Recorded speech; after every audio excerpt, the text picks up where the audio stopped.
YouTube, what's going on? Kyle again from ePoolSupply. Today we're back with some quick fix videos on Pentair's Kreepy Krauly Platinum Pressure Side Pool Cleaner. Today we actually have the gray cleaner. We are going to dive in and start doing some fixes. Stay tuned.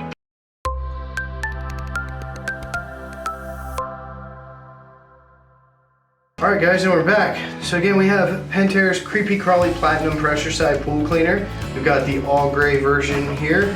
We are going to show you guys how to remove and install the front bumper.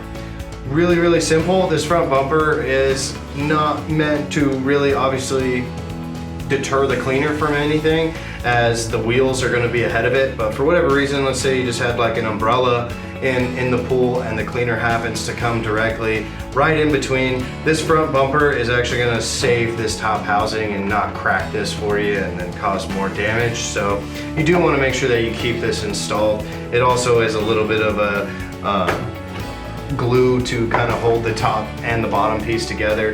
It doesn't actually have any physical parts to do that, but it does kind of set a little buffer in between those. So as you guys can see, it's really simple. The front bumper just slides right up. The back actually has slide clips on it that slide back down into the bottom frame that has its own spot. And you guys just lock that in. It's just pressure fit. There's no screws, there's no glue. You just keep it like that. Yeah, really simple. Make sure you guys check out all the links in the description for all the other quick fix videos on this cleaner. I'm Kyle from ePoolSupply. Thanks for watching. Hey everyone, thanks for watching. Subscribe today if you haven't subscribed. Check out the links below, and we got a lot more content coming your way. Thank you.